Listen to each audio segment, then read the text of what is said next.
Okay, everyone. Thanks so much for coming out today. I recognize most of you in the room, but we're streaming to Duluth today as well, and I see a few unfamiliar faces. So my name is Ben Wiggins. I'm the program director of the Digital Arts, Sciences, and Humanities program here. And today we're going to be talking about Glitch. We have Nick VanMeerten, the senior programs director of Glitch, and then Evva Kraikul, who is the executive director and creative director of Glitch. And I'll let you both talk a little bit about yourselves today and about Glitch. And yeah, with that introduction, I'll turn it over. Maybe we'll just go to the first one. Slide. Hello, everybody. My name is Evva Kraikul. Oh, thanks for the wave. Can you hear me? It doesn't sound like this is actually... I don't think it's going out to the room. It's just, yeah. Okay, cool. So a little bit about myself. Let's see. I started on a computer at roughly about 4 years old. Started to play a lot of different games online, and roughly at about like 8 or so, I actually ended up starting building weird things online. So, for example, battle simulators specifically for Pokemon in AOL chat rooms, and then also a couple of websites specifically to sell my Beanie Babies online. So I actually started off with computers and games at a really young age. I ended up going to school here at the University of Minnesota for neuroscience and psych as a double major, and we'll talk more about that later as to why Glitch really started. But in my kind of professional background, I also did a lot of business development for Activision Blizzard, what's now currently called Activision Blizzard Media Networks, and then I also did a lot of consulting work on Riot Games' international publishing. So that is a little bit about my background. I've also been making a lot of independent games and developing games with Glitch or alongside Glitch over the past couple of years as well. And you really like VR. Yeah, I do really like VR. You'll have to talk about your canoe game at some Later. point. So my name is Nick VanMeerten. I am the senior programs director, so I help manage a lot of our events and our programs. So we do a lot of educational programs as well. I manage a lot of those, and I'm also a student in the PhD program in educational psychology here at the U, and I went to the U for undergrad as well. But a lot of what I study right now is how people learn in video games. Specifically, the last 2 years, I was working on a project with the Minnesota Historical Society to analyze how students were learning and engaging with an augmented reality game that they had embedded in one of their exhibits called Then Now Wow. And it was a very fun project to do with them because they hadn't really worked with analytics in games and such, and it was giving them a lot of insight into how students were exploring their exhibit, engaging with the different roles in the game, and also just helping to balance aspects of the game. And then with Glitch, I've been involved since the beginning. We both co-founded it as undergrads, but we can jump to the next slide. Yeah. You can continue with the co-founding. So we co-founded it when we were both undergraduates at the U of M. I was about to graduate in 2009 when we started it, and you were 2 years in? I was 2 years in, and really the biggest issue that I had found, I'll start with the fact that I did neuroscience and psych mostly by influence of my parents. My family is very traditionally Thai, and so there were really only a couple of career paths for me. I could kind of be a doctor, or an engineer, or a lawyer. And I don't know why I was a lawyer. That one was the most confusing, I think. But really, roughly about my sophomore year, I had participated in and had been in 2 separate laboratories. One with Dr. Mark Thomas, who I think is still here, on synaptic plasticity and addiction, and then Dr. Paulo Kafuji, who works on IPRGCs, mostly glia and ion channels in glia. I was really struggling to figure out how to kind of put together my 2 joys, which is games and technology, with essentially the background that I had chosen.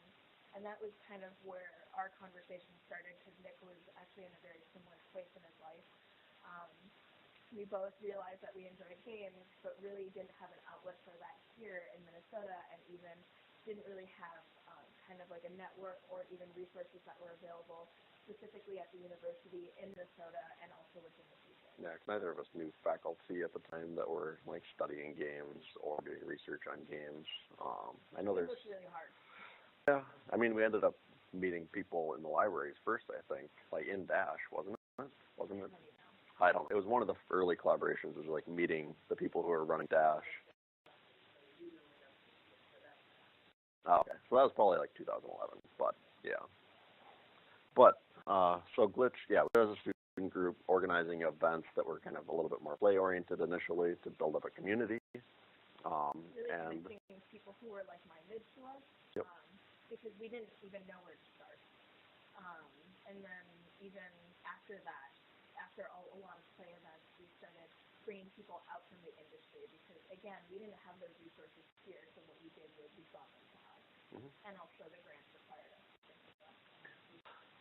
Yeah, and it made more sense than flying people out to the coast where games are a little bit more concentrated.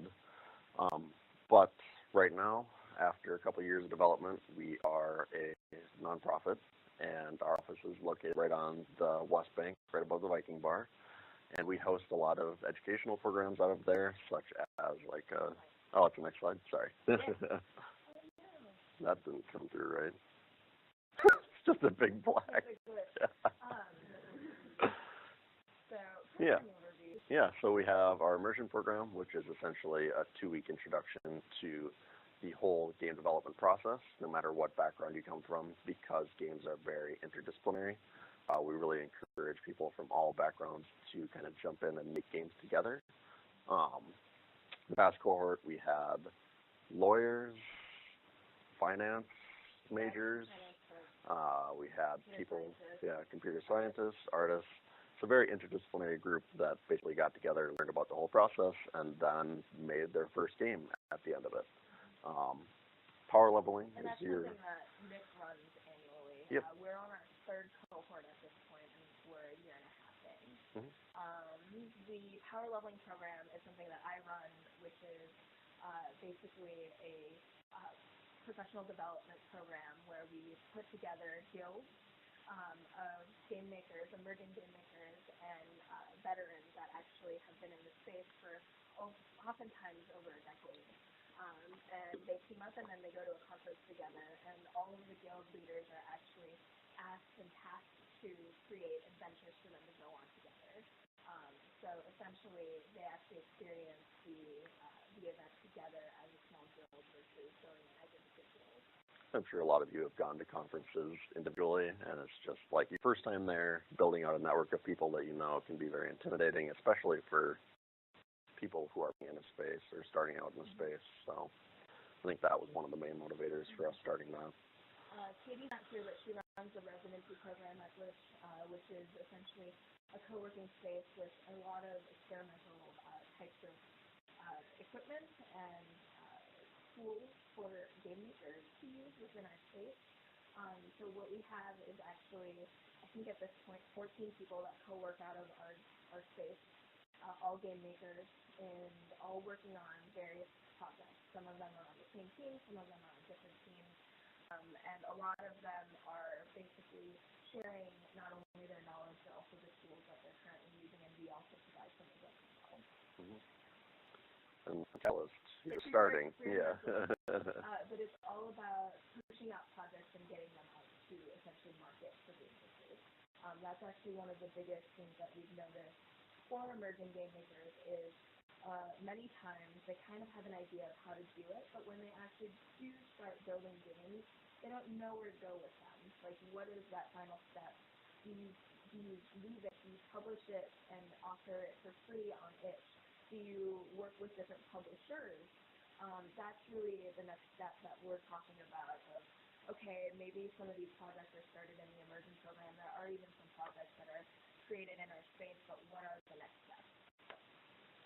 And then Craft is our annual big game jam where about 300 people get together over in Rapson Hall and build games there over a 40-hour period. This past year we had, a little over 30 games made over the weekend? 33. And they're anywhere from like multiplayer, how many there's like a 12-player VR game made in Vive, and yeah, very experimental stuff that comes out of it. So it's really fun to see what everybody makes, because it really is an event about learning and exploring how to make games and what is possible. Yeah, so, and oftentimes if you go there, you just meet collaborators, and you don't really know what's going to come out of it. So it's very similar to a hackathon model. But the projects are definitely all game focused in some way, shape, or another.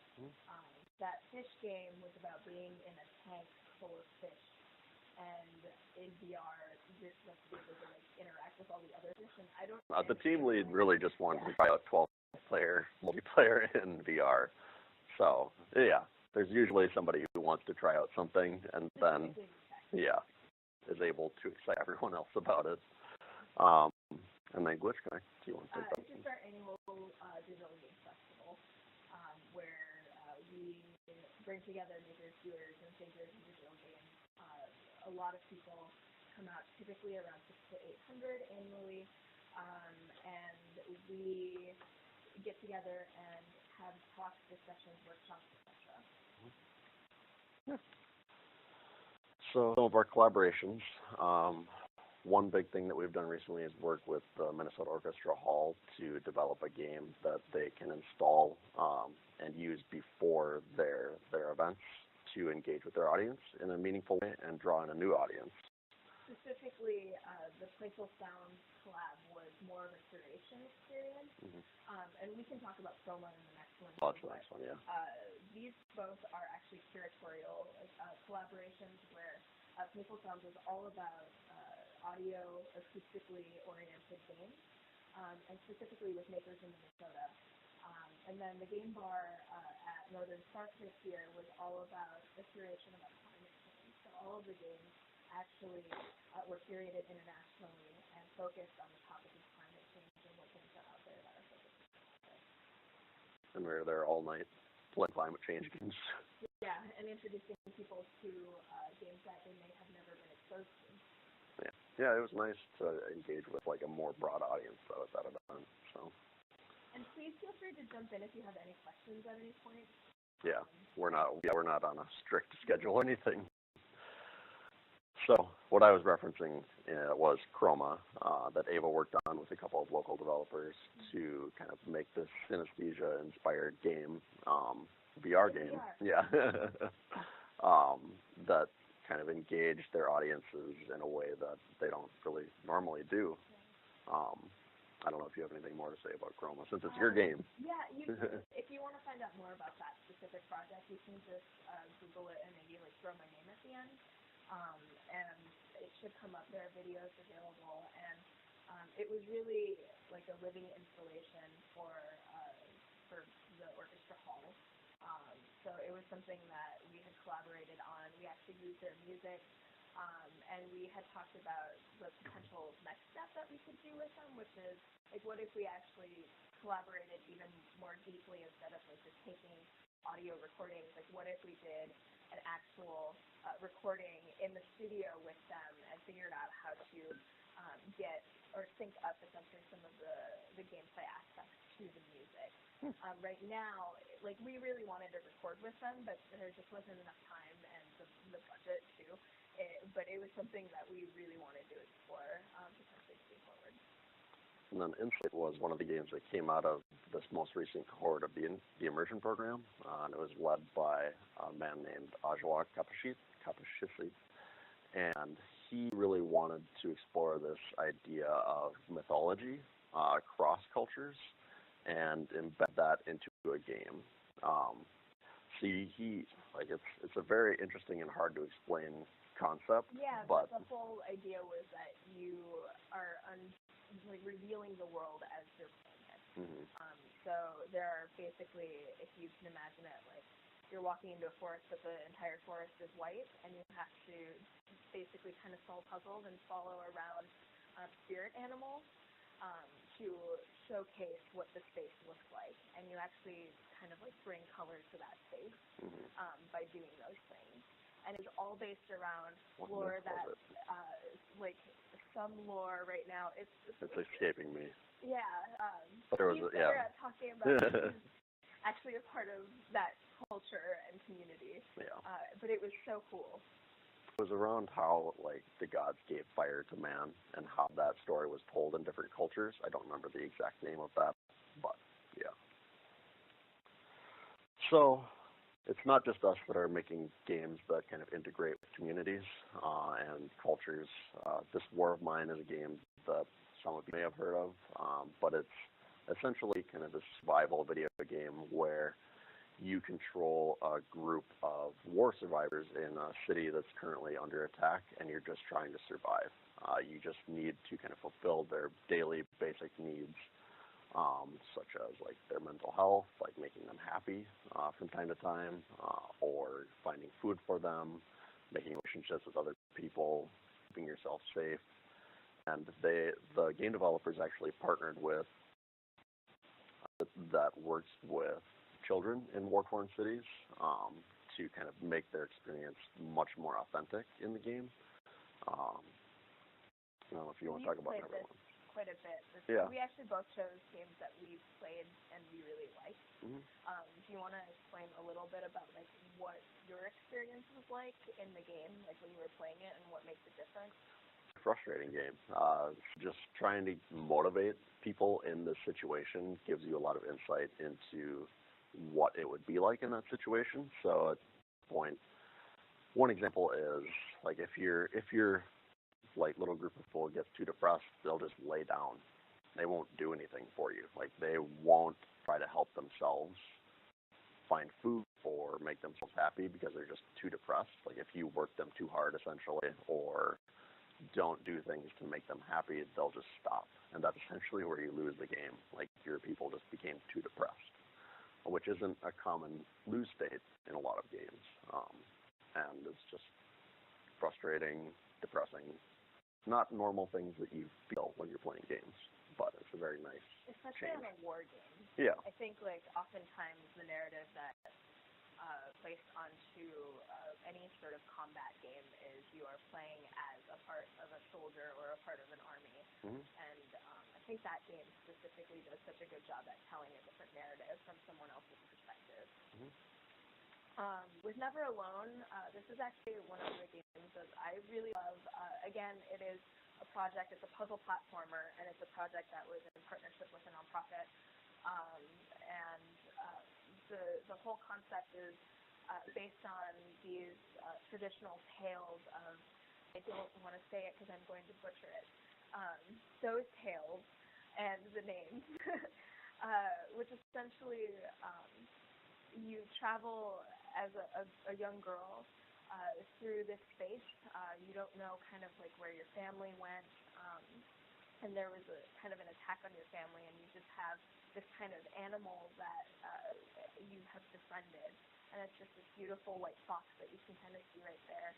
This is amazing, like being able to see it right there. But the part that really kind of got me was that the gameplay really was able to harness just a completely different narrative than I've ever experienced before. There was even the fact that they had embedded some of the videos where you can actually go watch some of the videos of the people between each of the scenes, or for example, like when there is kind of like a new fight that happens that you have to, or a new challenge that comes up that you have to discover or work through. There is actually a video that is from the people that they had interviewed talking about what that story was and how that puzzle came about. And that is embedded directly into the game, and that's something that's incredibly novel. Yeah, so instead of just having a documentary where they're telling you all these stories, you're kind of experiencing the story firsthand first, like by going through a challenge and a platformer, and then afterwards they kind of give you the like context for it's it. Unlocked, and you see that the story is unlocked. It doesn't directly cut you to the story. It doesn't disrupt your overall game flow or experience. But it actually just, instead of like that, little achievement that pops up, it says that it's unlocked, and the video is unlocked, and now you can actually go back and watch it. And then you end up as a player, not only playing through the game, but you're like, oh, well, there was that level that was really bizarre. There were bizarre glowing kids that were ghosts that were picking me up, and what was that about? That level specifically was something that was interesting to me. So what's next? Some of the things we're currently working on are a collaboration with the Minnesota Humanities Center to submit a digital humanities or NEH grant with them to kind of work on publishing things like Insight or other kind of community-driven game initiatives and such. And then we're also in May starting working on a series of PBS games, specifically working on STEM education and focusing on at-risk youth. So those are all projects that are coming up relatively soon for us in the next couple of months.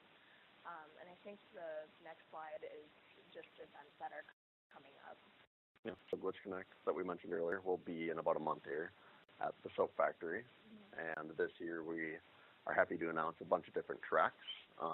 So there's an impact track, which I'm leading, which goes over kind of just how games impact different communities or how research on games in different areas, like the status of it. And you're running the design track. Yeah, so myself and Andy Fisher, who is a senior game designer at Fantasy Flight Games, we're co-curating and are also on the selection committee of the design track. So we're really talking a lot, especially this year, about how games for many different tracks or how games are applicable on many different tracks, such as programming and art, impact design on my end. And there's even a play track, especially focusing on players and players' experiences. So I think I've been peeking at submissions for that one out of curiosity, and there have been some really cool things that have come up, such as how players are modding the games that they're currently playing. So there's someone who has submitted something where they've been modding and developing games for the Sega Genesis, which is something that's super bizarre, and I don't even know. Anyways. And also some of the Let's Plays and really talking about their experiences during play. Yeah, and then the immersion program, the next cohort kicks off in mid-July, and just to give you more context on that, all of the sessions are led by professionals from the community here, so Andy Fisher from Fantasy Flight goes over game design in a day with all of them. We also work with a local developer to teach all the cohort how to use Unity, which is one of the most common game development platforms. And scripting. Yeah, and scripting. But it's nice to have such a community-driven initiative, and we co-design it with them. So, yeah. And we even co-design it with the cohorts. So every single time, it's actually a little bit different based on some of the feedback that they give us. So Nick is actually amazing on this end. Our relationship is really, I really am a big picture designer, and I really rely on Nick for feedback and research on how I'm doing as a designer. So, for example, with the immersion program, it was my initial kind of idea and the execution of it, but every single time Nick gives me essentially more information based on some of the surveys that he does, some qualitative data that he collects every single year. So that's actually been really helpful. Even if you don't want to be a part of it, we do a big showcase of all the games they make afterwards at the Southern Theater on West Bank, which is a great venue, by the way, if you're looking for a venue. Yeah. They're amazing to work with. And you basically have them pitch, or we have them pitch game ideas to you. So what is their concept? What does matter? And then how are they going to move forward with it? And then you get to play the demos afterwards. So it's super fun. You should all. That's it. Any questions? We wanted to leave a lot of time for conversation and questions, because I think every time we talk about Glitch, we kind of throw a lot at everyone, because there's just a lot of work that we're doing. So I wanted to kind of leave it open-ended as to where this group specifically, what do you want to talk about? We can add one of these on too, Yeah. so that the audience is involved. Anyone wants to start? I have a question. Hi. I have to admit that I am not a person that plays games. Rebecca knows analysis. So I'd be interested. The people in Duluth did not get to hear her side comment there. I'd be interested to hear both from you guys and from the rest of the group here more about how games help in education. And I mean, some of the projects that you talked about there, sort of, it's not just games for having fun. It's about learning and a different way of teaching. So I'd be interested to hear more about that. I got it.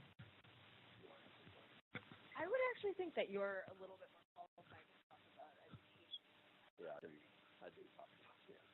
So when I started my PhD program in educational psych, my whole mantra was like, you learn in every game that you play, and this comes from like when I first started playing games online. I was playing this competitive kind of World War II shooter, but I was in like a little competitive group, like a sports team essentially, and we would practice multiple times a week. We would strategize.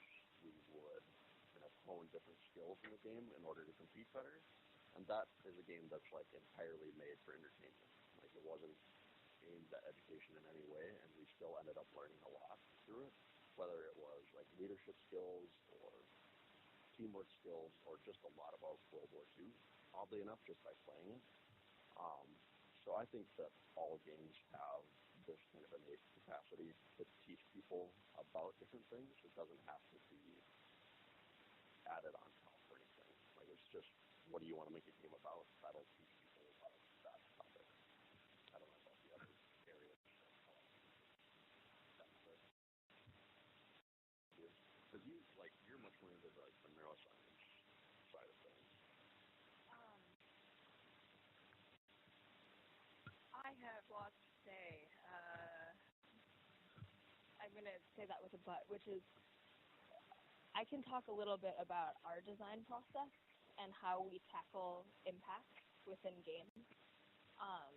At the core, for me as a designer, I design games to be fun.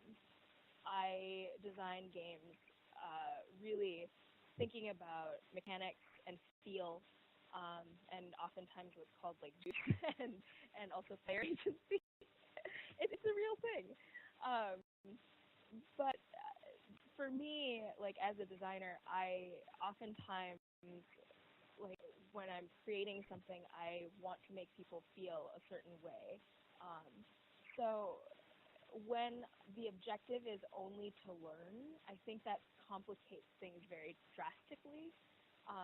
But when you have, a partner on your team, like for example, Nick, it makes it a lot easier to say like, okay, here are my initial thoughts on design. Here are some of the restrictions that I'm working within. For example, like some of the STEM games when we were working off of the concept of climate change was one of them, and it was so broad. And I sat down and said like, okay, what in climate change is exciting? What do I'm curious, like what is it that I can do as an individual that would be super fun and super exciting? And my answer to that was recycling. How can I build things out of, create like something that already exists? And especially like within the project that I'm kind of talking about is the potential PBS game. So how do I build something that is it fulfills some of these requirements, but also is fun and exciting? And the concept of recycling specifically for this demographic of young people, it made the most sense to me. And rebuilding and repurposing things is super fun and super exciting to me. And I was able to come up with something where, you can kind of create a shop in a school. And all of these kids, there are things that break in school constantly. I'm sure you all know this. We have something called the Reuse Center here at the U that I love. And for me, like, taking those pieces and incorporating it and then asking Nick, like, what is the learning component here? Like, as a designer, these are the things that excite me, but what can people actually learn from this design versus saying it the other way around? like starting with some of these objectives and needing to fulfill all of them, and not thinking about what is actually fun and what is the narrative around it is really tough for me. So I don't know if that really answers the question, and I apologize, but that's at least my process and how I handle it in terms of designing games in terms of for impact or for education.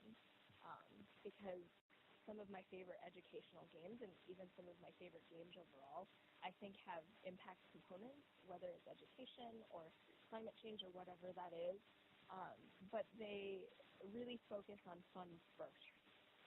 And I also participated in a lot of competitive games as well, and I actually, the first thing in one of my first favorite games, like getting back into games in 2006 or 2007, was StarCraft, and that's basically interactive chess. That was actually the first thing that I thought of, was like, I loved chess as a child. This is basically real-time strategy, and I have way more pieces, and this is way more fun, because they're bizarre, they're weird. Some of them are, I guess, like aliens. There's two separate types of aliens and factions, and there's also humans and such. So you're learning complex problem solving, like learning how to kind of piece out all the different aspects of the system and understand how they act, which would transfer to like trying to understand a climate change problem or any other complex problem that is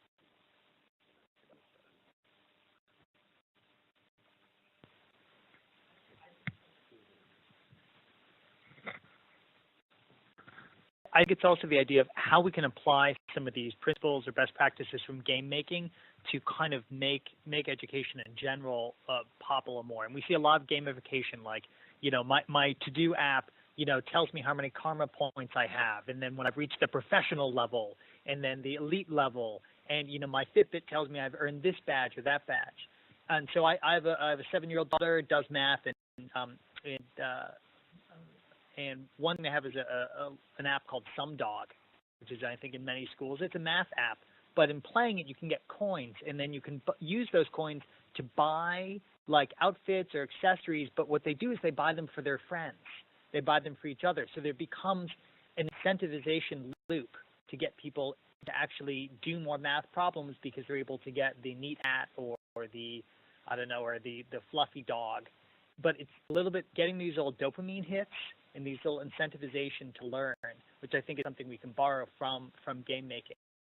I also do have to point out Portal 2 is a kind of a classic game, involves a lot of kind of interesting non-traditional thinking. Essentially, it's I have a gun and I can shoot a hole in the ceiling and I can shoot a hole in the wall, and they're linked. So when I walk through the wall, I fall down through the ceiling. I've heard on NPR, other places, luminosity brain training. We're like, neuroscience-inspired learning, yada, yada. They got into some advertising trouble. But they compared people playing Portal 2 versus doing luminosity things. And the Portal 2 people came out having sort of better cognitive results, better cognitive and non-cognitive results, and probably a lot more fun. But I think their educational games are really interesting. There are ones around genetics, there are math, whole realms that are the same content you get in school, but made funner.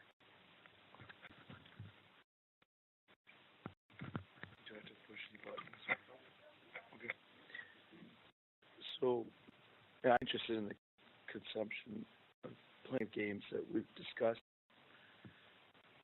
But you support a lot of game making. You said you have the hacker space, and I say you have the immersion programs and whatnot. Pardon my throat. Now, do you, as researchers, also collect? Do you have any resources that talk about the affordances and the benefits of the production process that students and others have? Of course, we hear about coding all the time, and I think the technical skill sets are great.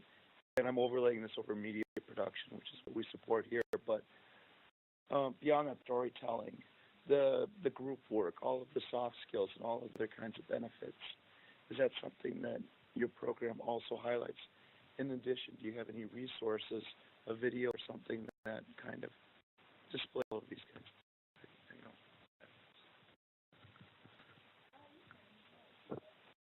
With the immersion program specifically, I think of that program from the lens of situated cognition.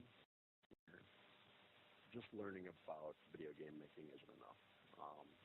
It's really important to be embedded in communities where you can really get to know what the lingo is like. How do social interactions occur in this space?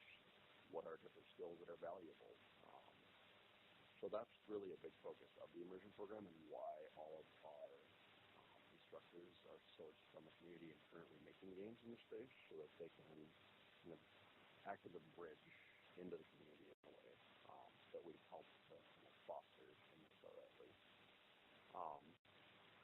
I don't know if I have a specific video, but I could definitely share some of the literature that I've used to inform and that we put into grant submissions, the specific language that I've used to kind of frame the design of the program.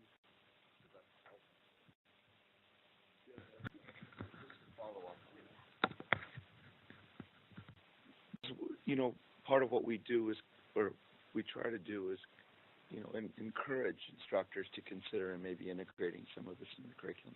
I could see game making being a potential, maybe low barrier, but a potential production capability because we have a lot of media production adoption. It's not that hard nowadays. So the more, I don't have a background in game making, so the more that we know about situated, social learning or some of these kinds of other areas, the more kind of research back statements that we have to encourage instructors to maybe take a risk on some of this stuff. And so, yeah, anything that you've got, I'd love to touch base with you. Yeah, and we actually do have a couple of videos, and we actually recorded. So this time around, with the immersion program, we actually had a partnership. Yeah, we had a partnership with Youth Prize. Is anyone here familiar with Youth Prize? So we had a partnership with Youth Prize. We actually were able to create a documentary with that partnership about the program. So we actually have, I think, 2 weeks worth of just footage and information that is being created into a documentary, which is something that we can actually spin off and make smaller pieces and components of videos that could be useful if it is something that you're interested in using to work with your lecturers or professors. I don't think that would be something that would be very hard for us to do. And we also have, at least on Nick's end, a lot of research that at least can support some of the work that we're doing and at least show why it is that we're doing it the way that we're doing it. Right now, it's more evaluation internally than external publication, but that's definitely not our group collaboration. So I can't say everything. You're listening to my PhD.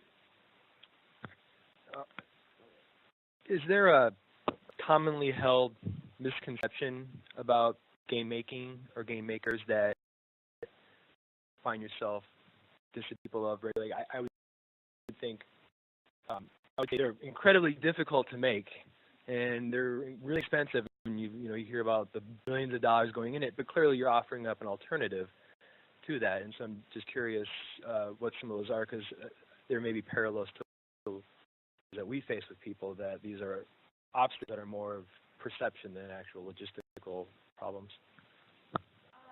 Yeah, so in terms of development and overall, it sounds like development costs, games are still relatively expensive, but in terms of how we've been tackling it is we have really kind of taken a step back and said, okay, why don't we talk about something that's more experimental? Why don't we talk about that first step in the development process, which is essentially prototyping, and see how we can try to work with partners and essentially work with emerging game makers and partners to basically create what I would consider like an MVP, right, a minimum viable product, and see if it's something that we even want to explore further. And that actually aligns pretty well with most grants. So for example, with the NEH grant that we're pursuing with the Minnesota Humanities Center, the project is already created through from Insight. The Insight team created that project already over the 2 weeks that they spent with us. So we can actually apply for a potential phase 2, which is okay, this is actually a pretty big budget, but it definitely works in the way that we've constructed it. where we work with emerging game makers and then work with the collaborators and apply to that phase 2 because we've already done the prototype. So oftentimes we really focus on that initial step of creating the prototype and seeing if it's something that we want to explore. I think that at the end of the day, with most of our partners, we just want to see if it's something that is viable. Like they want to see if it's something that they want to pursue and explore further, and we try to lower the barrier so that people can actually do that, and also give opportunities to the emerging game makers that we work with, because at the end of the day, they want to work on games, and they want to work on games that they're passionate about, and they want to work on games that they find exciting and meaningful while making sure that they can, still pay for food as students or something of sorts too if they are students. And for us, like as Glitch, it's always been something that is a big goal of mine to make sure that there are opportunities for people to do that in Minnesota, because for the longest time when we were both undergraduates, that didn't exist here. So as we're thinking about partnerships, we also think about people, like who are those people that would actually make sense for some of these projects. And so that's where I think like the community focus that we have is really powerful. I'm going to give Rebecca the last word here, but to follow up on that, like who are the people that come to you right now? And specifically, I think all of us in this room are curious who from the university is coming to you, and who should we kind of send your way? And I'll let Rebecca. Who are we serving? Maybe I'll start with like what our community actually looks like. We really work with what we consider emerging game makers, and so typically that just means under roughly 5 years of experience working on games. So oftentimes our demographic is typically between 18 to 35. Oftentimes they're early career or students or grad students that are really starting to explore games. And the tools that are available right now are actually much better, more advanced, and more cost-effective than they used to be even just a couple of years ago. So that's really who we serve. And as for our collaborators and partners, as I've mentioned, like from the university specifically, maybe you can talk about your collaboratives, but I can talk a little bit about, we're working right now with the Pediatrics Center as well, on a really early project that is what we're calling the DDX project, but I think we're actually just going to call it DDX because it's short and concise. But they had actually come to us and said, like, hey, we want to work on a game. We've been doing a game as a study tool for the longest time. This game is me, me as the doctor, the pediatrician. I had 3 stacks of papers, and then I pulled them all up, and that's one patient. And he was just saying that he has giant stacks of papers, and it would be awesome to be able to make something that was more digital and also have available for students when they weren't in class or when they were just, studying off-site with a small group. So that is one of our collaborators, and we've been working with them for, I think, about 3 months at this point on building DDX, and we will be launching at least an initial test with them in 2 weeks. That'll be super exciting. Other collaborators from the university. So I co-convened 2 IS collaboratives, so the Institute for Advanced Study on games, game making, game research, and getting all those people to know each other.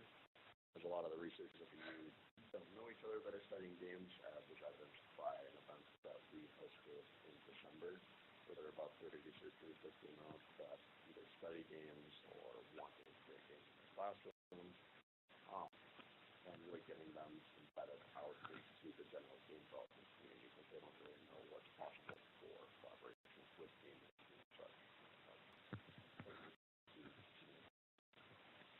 And then also on our advisory board is also Dr. Stephen Guy, who is a professor in the computer science department, and he specifically focuses on AI and games, artificial intelligence with some game applications, and VR, of course.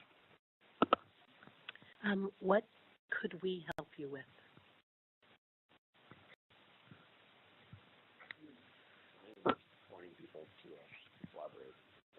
always very helpful because we have our names out there and such, but with so many people at the university, it's very hard to use all of them. I think another thing that's really important is just pointing students towards us. It's something that is a resource, like it's really the start of what Glitch became to be. And pointing students that you even know, have met, have come in contact with that are even remotely interested in games in some way, shape, or form. I think just pointing them to us as a resource, like we have play events that are actually run by the community, so it's a very easy barrier. They can just show up and play a couple of tabletop games every couple of weeks too. Those things are very low barrier for them to just check out what the community is like, and hopefully they'll connect with some of the programs that we have that are available for them to explore further if it's something that they want to do. Those, I think, be like the two biggest ways. Mm-hmm. There are some classes. Cullen Agar, do you know that name? Oh. There you go. It's a great class. That's what I hear too. It's journalism. It's taught by me. I'm a faculty member in the School of Journalism and Mass Communication, and so it's an interdisciplinary course. The largest number of students actually are engineers, and we have from engineers to philosophy majors to we even have a few journalism majors in there. And so what we try to do is find a balance between kind of technical questions, encouraging students to imagine and develop games, to a lot of gameplay experiences, and we pull on themes, everything from ethics of games, which is what we're teaching this week and next, gamification in different ways, and of course all kinds of questions of effects. So anyway, of course, while I have the mic, maybe I can just ask a question about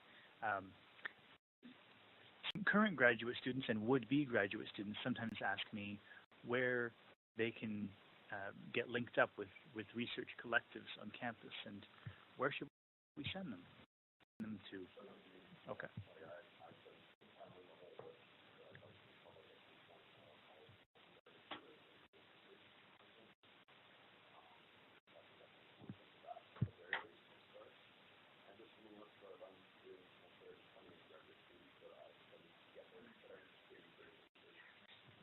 Yeah, and especially if they're students, they're probably super into social media in some way, shape, or form.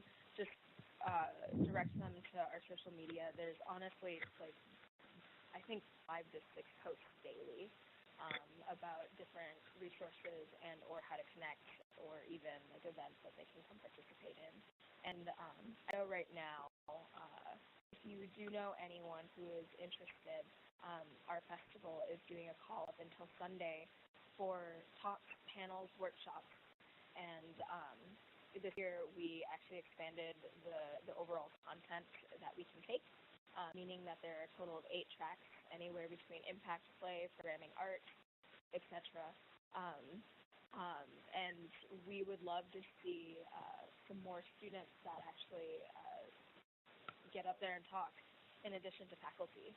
If there's something that is of interest or something that they want to explore, or even if you want to explore, please do consider submitting. First, encourage others to submit. Thanks very much. This has been totally fascinating, and I really want to go do all those games that you were showing, especially the one with the fox. And just to follow up on your comment, I know we've had at least 3 librarians here, probably more, who've been studying gaming on campus. So maybe the question you asked and the work you're doing, maybe this is a way that we can continue to collaborate. I think libraries are great connectors. Lattice is a great connector. Dash is a wonderful place, I think, where maybe we could try to sustain those networks and really build them on campus. So, yeah. Carolyn, Shannon, Malika. Oh no!